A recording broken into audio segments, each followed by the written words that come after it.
দ্বিতীয় দিনেও প্রধানমন্ত্রীর কর্মব্যস্ততা, আন্তঃমন্ত্রণালয় বৈঠকে একগুচ্ছ সিদ্ধান্ত। ঈদের আগেই চালু হবে ফ্যামিলি কার্ড, পর্যায়ক্রমে পাবে ৫ কোটি পরিবার। রাস্তা দখলমুক্ত অটোরিকশা দৌরাত্ম্য বন্ধ করে সড়কে শৃঙ্খলা ফেরানোর ঘোষণা। রিভিউ করা হবে শিক্ষা কারিকুলাম, ইংলিশ মিডিয়ামকেও আনা হবে সরকারি নিয়মের আওতায়। বাংলাদেশের নতুন প্রধানমন্ত্রীকে মার্কিন প্রেসিডেন্টের অভিনন্দন, সম্পর্কের অগ্রগতি বজায় থাকার আশা।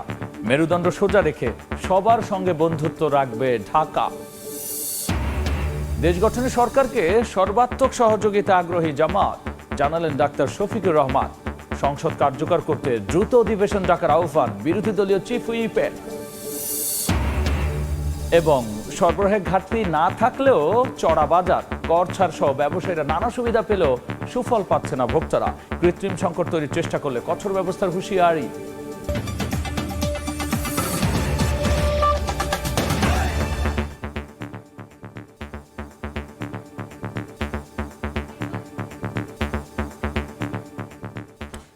জনপদের সময় সঙ্গে আছি আমি গোলাম রাব্বি। দ্বিতীয় কর্মদিবসেও সচিবালয়ে কর্মব্যস্ত সময় পার করেছেন প্রধানমন্ত্রী তারেক রহমান। তার সভাপতিত্বে আন্তঃমন্ত্রণালয় বৈঠকে নেওয়া হয় গুরুত্বপূর্ণ বেশ কিছু সিদ্ধান্ত। ঈদের আগেই পাইলট প্রকল্প হিসেবে দেওয়া হবে ফ্যামিলি কার্ড, আর এতে অগ্রাধিকার পাবেন পিছিয়ে পড়া নারীরা। আর পর্যায়ক্রমে দেওয়া হবে ৫ কোটি পরিবারকে। এর আগে প্রধানমন্ত্রীর সঙ্গে সাক্ষাৎ করেন ৩ বাহিনী প্রধান। এদিকে সরকারি ছুটির দিন শনিবার সচিবালয়ে অফিস করবেন প্রধানমন্ত্রী তারেক রহমান।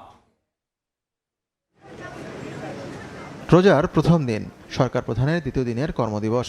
বৃহস্পতিবার সকাল ৯টার কিছু পরে সচিবালয়ের নিজ দফতরে হাজির হন প্রধানমন্ত্রী তারেক রহমান। দিনের শুরুতেই প্রধানমন্ত্রীর সঙ্গে বিভিন্ন গোয়েন্দা সংস্থার প্রধান ও পরে ৩ বাহিনীর প্রধান সৌজন্য সাক্ষাৎ করেন। বেশ কিছুক্ষণ ধরে চলে এই বৈঠক। পরে বেলা 11:30টায় ফ্যামিলি কার্ড বিতরণের কর্মপরিকল্পনা নিয়ে আন্তঃমন্ত্রণালয়ে বৈঠক করেন তারেক রহমান। ১.৫ ঘন্টার বৈঠক শেষে একে একে বেরিয়ে আসেন মন্ত্রী প্রতিমন্ত্রীরা। তারা জানান, ঈদের আগেই ফ্যামিলি কার্ড বিতরণের কার্যক্রম শুরু করতে চায় সরকার। ফ্যামিলি কার্ডের ইস্যুর বিস্তারিত উল্লেখ আছে, সেটা কার্যকর কিভাবে করবে সেটা নিয়ে আজ আলোচনা হয়েছে। ঈদের আগেই পাইলট প্রজেক্ট হিসাবে চালু হবে। মন্ত্রীরা বলেন, ফ্যামিলি কার্ডে শুরুতে আর্থিক সহায়তা দেবে সরকার। দরিদ্রদের সহায়তার মধ্য দিয়ে শুরু হলেও পর্যায়ক্রমে সব নারীকে এই কার্ডের আওতায় আনা হবে। সে লক্ষ্যে ইতিমধ্যে অর্থমন্ত্রীর নেতৃত্বে একটি কমিটি করা হয়েছে বলেও জানান মন্ত্রীরা। পর্যায়ক্রমে দেশের প্রায় ৫ কোটি ফ্যামিলিতে আমরা ফ্যামিলি কার্ড দিব। আমরা সেটাকে মাথায় রেখেই বাস্তবায়নযোগ্যভাবে শুরু করব। মূলত টাকার পরিমাণের চাইতেও সমস্ত নারীকে ফ্যামিলি কার্ডের নেটওয়ার্কের মধ্যে আনাটাই আমাদের একটা প্রধান লক্ষ্য। মধ্যস্বত্বভোগী থাকবে না, কোনো ধরনের রেফারাল কেউ থাকবে না, সরাসরি তাদের হাতে পৌঁছে দেওয়ার জন্য সবচেয়ে লেটেস্ট আইটি মাধ্যম সেটা ব্যবহার করব। দুপুর 2টার দিকে বৃক্ষরোপণ ও খাল খনন নিয়ে আরও একটি আন্তঃমন্ত্রণালয় বৈঠকে বসেন প্রধানমন্ত্রী।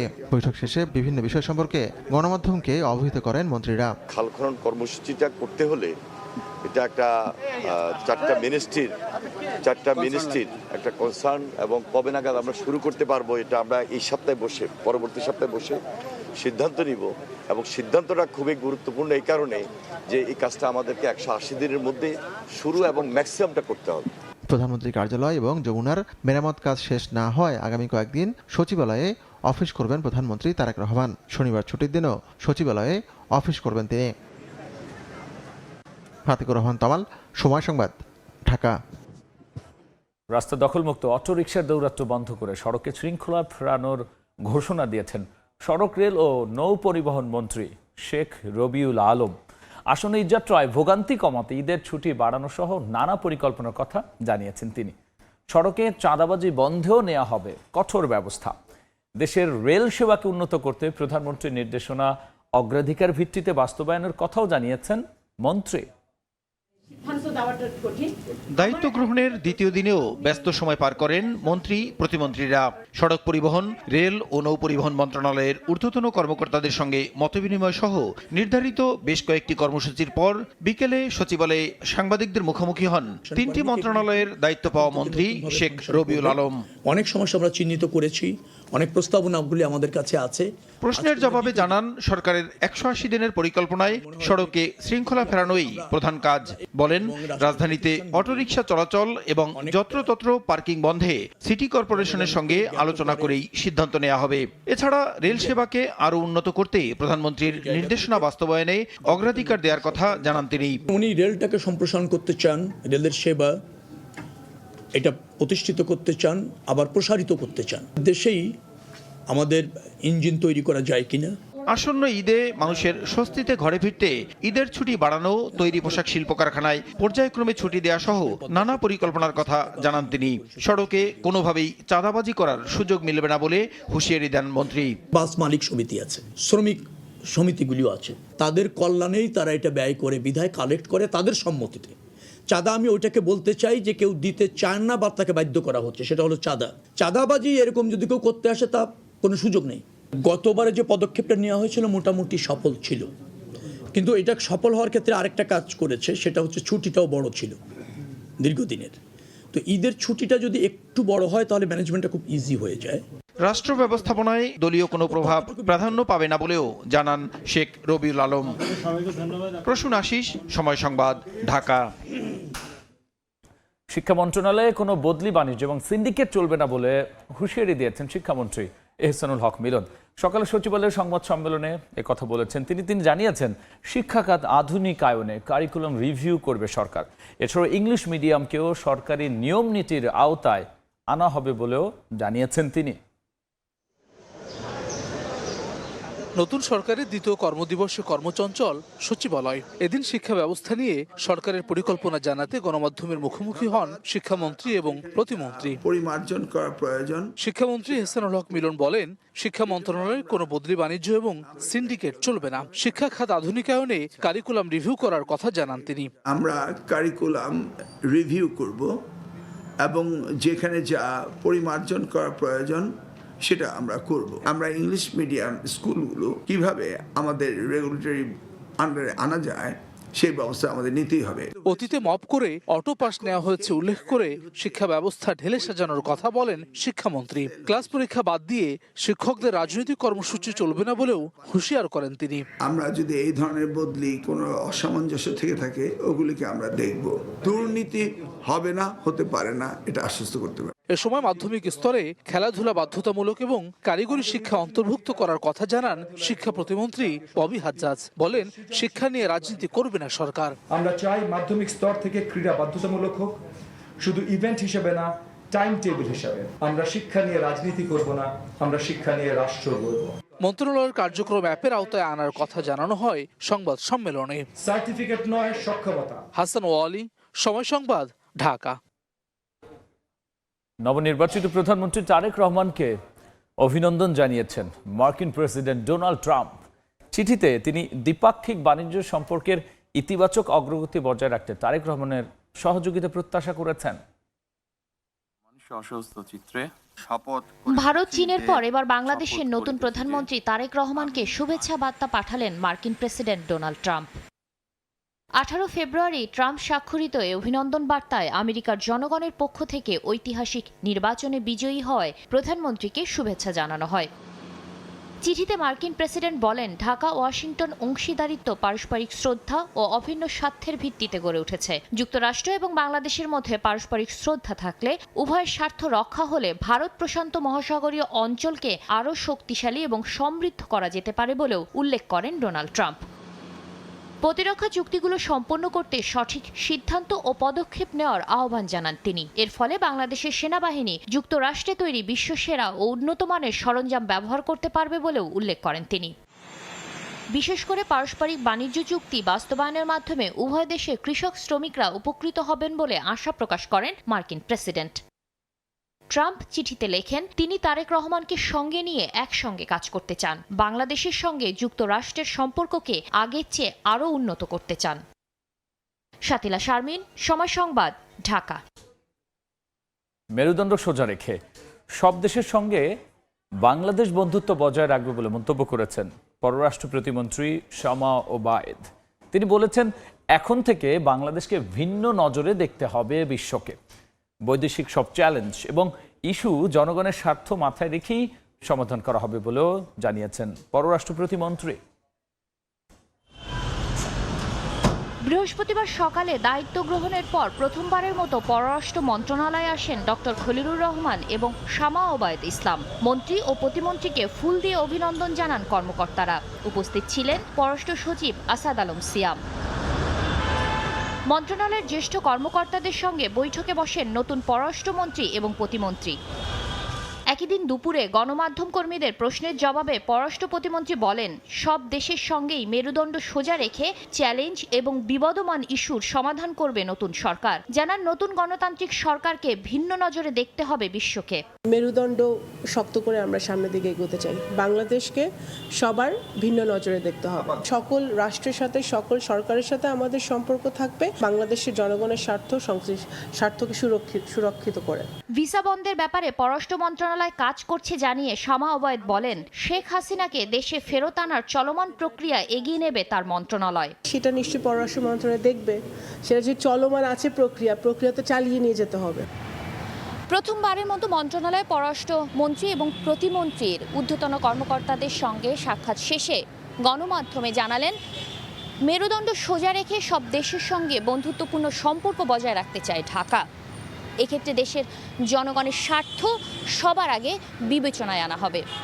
শাতিলা শারমিন, সময় সংবাদ, ঢাকা। জনপদের সময়ে আরও থাকছে। মাদারীপুরে 2 বাসের মুখোমুখি সংঘর্ষে প্রাণ গেল 2 জনের, আহত অন্তত 20। ঢাকা মাও এক্সপ্রেসওয়েতে দাঁড়িয়ে থাকা ট্রাকে ধাক্কা। আরেক ট্রাকের দায়িত্বশীল বিরোধী দল হিসেবে সরকারকে দেশ গঠনে যে কোনো সহযোগিতা করতে প্রস্তুত জামাত। তবে জনগণের স্বার্থবিরোধী কোনো কাজ করলে চুপ থাকবে না বলে হুঁশিয়ারি দিয়েছেন দলটির আমির ও বিরোধী দলীয় নেতা ডাক্তার শফিকুর রহমান। এদিকে সংসদ কার্যকর করতে দ্রুত অধিবেশন ডাকার আহ্বান জানিয়েছেন বিরোধী দলীয় চিফ হুইপ ও জাতীয় নাগরিক পার্টির আহ্বায়ক নাহিদ ইসলাম। নিজের জন্য সংরক্ষিত আসনে বসালেন এতিম ও মাদ্রাসা শিক্ষার্থীদের। পাশে বসেই প্রথম রমজানের ইফতার সারলেন জামায়াত আমির ও প্রধান বিরোধী দলীয় নেতা ডাক্তার শফিকুর রহমান। রাজধানীর মিরপুরে বৃহস্পতিবার সন্ধ্যায় এতিম ও মাদ্রাসা শিক্ষার্থীদের সম্মানে আয়োজিত ইফতার অনুষ্ঠানে এমন দৃশ্য দেখা যায়। ইফতার পূর্ব বক্তব্যে জামায়াত প্রধান জানান, দায়িত্বশীল বিরোধী দল হিসেবে দেশ গঠনে সরকারকে সর্বাত্মক সহযোগিতা করতে আগ্রহী তার দল। তবে জনগণের স্বার্থ বিরোধী কোনো কাজ করলে নীরব থাকবে না তারা। আমরা চেষ্টা করব এরকম কিছু দেখলে সরকারকে দৃষ্টি আকর্ষণ করতে। তারা যদি শুধরিয়ে নেন, আমরা অন্তর থেকে তাদের জন্য দোয়া করব। আমাদের পরামর্শ গ্রহণ করার জন্য আমরা তাদেরকে ধন্যবাদ জানাবো এবং সেই ভালো কাজে আবার বলছি আমরা তাদের সঙ্গী হব। কিন্তু যদি তারা না করেন, আমরা সংসদে এবং জনগণের কাতারে দাঁড়িয়ে আমরা কিন্তু প্রতিবাদ করব। এদিকে সমসাময়িক বিষয় নিয়ে জরুরি সংবাদ সম্মেলন ডাকে জাতীয় নাগরিক পার্টি। বিরোধী দলীয় চিফ হুইপ ও এনসিপি আহ্বায়ক নাহিদ ইসলাম বলেন, নির্বাচনের ফলাফলে কারচুপি হলেও দেশে স্থিতিশীলতার স্বার্থে ফল মেনে নিয়েছেন তারা। সংসদ কার্যকর করতে দ্রুত অধিবেশনের আহ্বান জানান তিনি। আমরা সরকারি দলের প্রতি আহ্বান জানাচ্ছি, দ্রুত সময়ের মধ্যে জাতীয় সংসদকে কার্যকর করতে সে অধিবেশন ডাকা হোক। বিএনপি সরকারের নবগঠিত মন্ত্রিপরিষদে তরুণদের উপেক্ষা করা হয়েছে বলেও দাবি করেন বিরোধী নেতারা। বাংলাদেশ গণতন্ত্রের পথে অগ্রসর হবে। শফিক মুন্সি, সময় সংবাদ, ঢাকা। সরবরাহে নেই কোনো ঘাটতি, কিন্তু অদৃশ্য কারণে বাজারে বেড়েই চলেছে পণ্যের দাম। খেজুর আমদানিতে বড় ধরনের কর ছাড় সহ ব্যবসায়ীদের নানা সুবিধা দেওয়া হলেও সুফল পাচ্ছেন না ভোক্তারা। বাংলাদেশ ব্যাংক বলছে, ডাল, চিনি, ছোলা, তেলও পর্যাপ্ত আমদানি হয়েছে। এরপরও কেউ কৃত্রিম সংকট তৈরির চেষ্টা করলে কঠোর ব্যবস্থার হুঁশিয়ারি বাণিজ্য মন্ত্রণালয়। সেলিয়া সুলতানা রিপোর্ট। মুসলিম বিশ্বের জন্য রমজান আনন্দ আর একই সাথে পবিত্রতা, আত্মশুদ্ধি, সংযমের বার্তা দিলেও খেজুরের বাজারে তাজানো হাওয়া। ক্রেতার কাছে এটি এখন ন্যায়পরায়ণতা, অভাব বা সহানুভূতিহীন বাজার। সেপ্টেম্বর থেকে ডিসেম্বর পর্যন্ত 4 মাসে গত বছর যেখানে 3184 মেট্রিক টন খেজুর আমদানি হয়েছে, সেখানে এবার 9301 মেট্রিক টন খেজুর আমদানি করেছেন ব্যবসায়ীরা। কিন্তু ক্রেতাদের বাজারের অভিজ্ঞতা অসহনীয়। ছিল বাংলা খেজুর আর কি, যারা সবাই মানুষ খাইতো, ওই খেজুরটা এবছর হচ্ছে 200 টাকা, যেটা আমাদের 185 টাকা 90 টাকা কিনে আনতে হয়।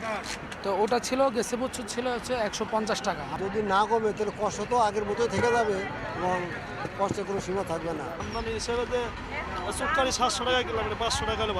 নিত্যপণ্যের বাজার স্থিতিশীল রাখতে রমজানে প্রয়োজনীয় পণ্য আমদানি রেলসি স্থাপনে তথ্যে দেখা যায় দেশে পর্যাপ্ত মজুদ থাকায় ডাল, চিনি, পেঁয়াজ, রসুনে 11 থেকে 93% পর্যন্ত আমদানি হ্রাস পেয়েছে। অন্যদিকে চাহিদার তুলনায় 1 থেকে 36% আমদানি বেশি হয়েছে আদা, ছোলা ও ভোজ্য তেল। এরই মধ্যে বাজারে আমদানি খেজুর ঢুকেছে 192% বেশি। জানুয়ারি পর্যন্ত আরও 49,600 মেট্রিক টনের বেশি খেজুর আমদানির এলসি আছে পাইপলাইনে। পর্যাপ্ত পরিমাণ পণ্য আমদানি করা আছে এবং মজুদ আছে। এখন মজুদকৃত পণ্যগুলো ডিস্ট্রিবিউশন যদি যারা আমদানি করেছে তারা সঠিকভাবে করে ফেলে, তবে আশা করি কোনো পণ্যের কোনো ঘাটতি থাকবে না। সরকারি দফতরের তথ্য বলছে ট্রেড অ্যাসোসিয়েশনের অনুরোধে এবার খেজুর আমদানিতে শুল্ক 25% থেকে কমিয়ে 15% করে এনবিআর। অগ্রিম আয়কর 10% থেকে কমিয়ে আনা হয় 3%। আগাম করের 5% পুরোপুরি বাতিল হয়। ফলে বড় ধরনের মওকুফের পরও কৃত্রিম সংকট তৈরি করে বাজার অসহনীয় করলে কঠোর ব্যবস্থা নেওয়ার কথা জানিয়েছে বাণিজ্য মন্ত্রণালয়। সরকারি সদিচ্ছার ব্যাপারটা সিন্ডিকেট যারা করে তারা জেনে গেছে এবং তারা সেই একত্রে থাকলেও সিন্ডিকেটের আচরণটা করবে না, এটা আমরা আশা করি। যদি করে তাহলে সরকার ব্যবস্থা নেবে, যথাযথ ব্যবস্থা নেবে এবং সেটা শক্ত ব্যবস্থা হবে। বাজার মনিটরিং এবার আরও জোরদার হচ্ছে জানিয়ে বাণিজ্য সচিব জানান, প্রশাসন ও আইনশৃঙ্খলা বাহিনীর সমন্বয়ে তৈরি টিম তৎপর থাকবে বাজারে। ক্রেতারা অভিযোগ জানাতে পারবেন প্রতিযোগিতা কমিশন ও ভোক্তা অধিকার সহ দপ্তরগুলোতে। সেলিয়া সুলতানা, সময় সংবাদ, ঢাকা। জনপদের সময়ে আরও থাকছে। কক্সবাজার রোহিঙ্গা ক্যাম্প পরিদর্শন করলেন ফুটবল তারকা মেসুত ওজিল। রোহিঙ্গাদের সঙ্গে অংশ নেন চ্যারিটি ফুটবল ম্যাচে। মাদারীপুরে 2টি বাসের মুখোমুখি সংঘর্ষে 2 জন নিহত, আহত হয়েছেন অন্তত 20 জন। সকালে ঢাকা থেকে বরিশাল যাচ্ছিল ইমরান পরিবহনের একটি বাস। মাদারীপুরের ডাসার উপজেলার মেলকা এলাকায় পৌঁছালে একটি ভ্যানকে সাইড দিতে গিয়ে বিআরটিসি বাসের সঙ্গে মুখোমুখি সংঘর্ষ হয়। ঘটনাস্থলে নিহত হন বাসের 2 যাত্রী। এছাড়া মুন্সিগঞ্জের শ্রীনগরে দাঁড়িয়ে থাকা ট্রাককে আরেকটি ট্রাক নিয়ন্ত্রণ হারিয়ে ধাক্কা দেয়, এতে ট্রাক চালক শওকত ব্যাপারীর মৃত্যু হয়। রাজধানীর ভার্সনটেক এলাকায় পবিত্র রমজান উপলক্ষে দুস্থ ও সুবিধাবঞ্চিত শিশুদের মাঝে ইফতার বিতরণ করেছেন প্রধানমন্ত্রী তারেক রহমানের মেয়ে ব্যারিস্টার জাইমা রহমান। বিকেলে ভার্সনটেকের নিম্নয়ের পরিবারের শিশুদের হাতে ইফতার তুলে দেন তিনি। এ সময় তার পাশে ছিলেন তার মা ডাক্তার জুবাইদা রহমান। রমজানের সহমর্মিত মানবিক মূল্যবোধ ছড়িয়ে দিতে এবং সুবিধা বঞ্চিত শিশুদের মুখে হাসি ফোটাতেই এই উদ্যোগ নেওয়া হয়েছে। রমজানের প্রথম দিনে জমজমাট ছিল রাজধানীর ইফতার বাজার। পুরান ঢাকার ঐতিহ্যবাহী চকবাজারে বাহারি ইফতারে পসরা সাজিয়ে বসেন ব্যবসায়ীরা। বিভিন্ন প্রান্ত থেকে এই বাহারি ইফতারের স্বাদ নিতে সেখানে ভিড় করেন নগরবাসী। বড় বাপের পোলায় খায়, রকমারি কাবাব সহ নানা ধরনের খাবারের সমারোহ নিয়ে হাজির হন বিক্রেতারা। 5 দিনের সফরে সিলেটে শ্রম, কর্মসংস্থান ও প্রবাসী কল্যাণ মন্ত্রী আরিফুল হক চৌধুরী। দুপুরে ঢাকা থেকে ওসমানী আন্তর্জাতিক বিমানবন্দরে অবতরণ করেন তিনি। এ সময় প্রশাসনের ঊর্ধ্বতন কর্মকর্তা ছাড়াও দলের নেতাকর্মীরা তাকে অভ্যর্থনা জানান। সফরকালে নির্বাচনী এলাকার সিলেট 4 আসন পরিদর্শন করবেন তিনি। সবাইকে নিয়ে এলাকার উন্নয়নে কাজ করার ঘোষণা দিয়েছেন মন্ত্রী। সারা বাংলাদেশে আমাদের বিশেষ করে আমার নির্বাচনী এলাকা এবং সিলেটের সকল স্তরের জনগণের প্রতি আমি আশ্বস্ত করতে চাই যে সিলেটের জনতা গোয়েনঘাট কোম্পানিগঞ্জের মানুষের যে রায় দিয়েছিল সেই রায়ের প্রতি সম্মান রেখে আমার গণপ্রজাতন্ত্রী বাংলাদেশ সরকারের মাননীয় প্রধানমন্ত্রী জনাব তারেক রহমান সাহেব আমাকে এই যে উপহার দিয়েছেন, এটা জনগণের উপহার। দেখছেন জনপদের সময়। বিশ্ব ফুটবলের এক সময়ের তারকা আর তুরস্কের প্রেসিডেন্টের ছেলে বিশ্বের সবচেয়ে বড় আশ্রয় শিবির পরিদর্শন করেছেন। একই সঙ্গে চ্যারিটি ফুটবল ম্যাচ খেললেন রোহিঙ্গাদের সঙ্গে অংশ নেন ইফতারেও। রোহিঙ্গাদের পাশে দাঁড়াতে বিশ্ববাসীকে এগিয়ে আসার আহ্বান জানিয়েছেন এরদোয়ান পুত্র বিলাল এরদোয়ান ও ফুটবলার ওজিল। বিশ্ব ফুটবলের এক সময়ের তারকা মেসুত ওজিল আর তুরস্কের প্রেসিডেন্টের ছেলে বিলাল এরদোয়ান কক্সবাজারের রোহিঙ্গা আশ্রয় শিবিরে মানবিক সংহতির বার্তা নিয়ে আশ্রয় শিবিরে পৌঁছান তারা। রোহিঙ্গা ক্যাম্প পরিদর্শনের আগে সকালে বিলাল এরদোয়ানের নেতৃত্বে 11 সদস্যের প্রতিনিধি দলটি কক্সবাজারের শরণার্থী ত্রাণ ও প্রত্যাবাসন কমিশনার কার্যালয়ে পরিদর্শন করেন। সংশ্লিষ্ট সরকারি কর্মকর্তা ও রোহিঙ্গা শিবিরে কর্মরত তুরস্কের বিভিন্ন সংস্থার প্রতিনিধিদের সঙ্গে মতবিনিময় সভায় মিলিত হন। শরণার্থী শিবির পরিদর্শনের আগে সংবাদ সম্মেলনে রোহিঙ্গাদের প্রতি আন্তর্জাতিক সহমর্মিতার আহ্বান জানান Bilal Erdogan. is obviously very crucial. We want people to be able to go back to their homes, which is their humanitarian right, very basic right. And international law mandates refugees to be able to go back to their homelands. শরণার্থী শিবিরের শুরু পথ ধরে শিশু ও নারীদের সঙ্গে কথা বলেন অতিথিরা, খোঁজ নেন তাদের জীবনযাত্রা ও শিক্ষার অবস্থা সম্পর্কে। শিশুদের সঙ্গে ওজিল ছবি তুলেন, কথা বলেন ফুটবল নিয়ে। আমি কি বলবো, আমি তো অনেক খুশি পাইছি, ওদেরকে দেখতে চাই সরাসরি ওজিলের সাথে দেখা হবে, নারা স্বপ্ন তো মুশকিল। এদিকে বিকেলে মাঠে গড়ায় চ্যারিটি ফুটবল ম্যাচ। বিশ্ব তারকার সঙ্গে একই মাঠে বল ছোঁয়ার সুযোগ রোহিঙ্গা কিশোরদের জন্য যেন স্বপ্ন পূরণ। ওজিলের পাশ, করতালি আর উচ্ছ্বাসে মুখর হয়ে ওঠে শরণার্থী শিবিরের মাঠ। May Allah protect all of us. I am happy that I am here in Bangladesh today, especially in this place, to see the people, to understand the people. As I said before, I wish both clubs all the best. দিনের শেষটা কাটে ইফতারের আয়োজনে। একই সারিতে বসে ধর্ম, ভাষা আর সীমান্তের ভেদাভেদ ভুলে মানবতার এক অনন্য বার্তা ছড়িয়ে দেন অতিথিরা। সুজাউদ্দিন রুবেল, সময় সংবাদ, কক্সবাজার। জনপদের সময় শীর্ষ সংবাদ জানিয়ে দিচ্ছি আরও একবার। দ্বিতীয় দিনের প্রধানমন্ত্রীর কর্মব্যস্ততা, আন্তঃমন্ত্রণালয় বৈঠকে একগুচ্ছ সিদ্ধান্ত। ঈদের আগেই চালু হবে ফ্যামিলি কার্ড, পর্যায়ক্রমে পাবে 5 কোটি পরিবার। রাস্তা দখলমুক্ত অটোরিকশার দৌরাত্ম্য বন্ধ করে সড়কে শৃঙ্খলা ফেরানোর ঘোষণা। রিভিউ করা হবে শিক্ষা কারিকুলাম, ইংলিশ মিডিয়ামকেও আনা হবে সরকারি নিয়মের আওতায়। এবং বাংলাদেশের নতুন প্রধানমন্ত্রীকে মার্কিন প্রেসিডেন্টের অভিনন্দন। সম্পর্কের অগ্রগতি বজায় থাকার আশা, মেরুদণ্ড সোজা রেখে সবার সঙ্গে বন্ধুত্ব রাখবে ঢাকা।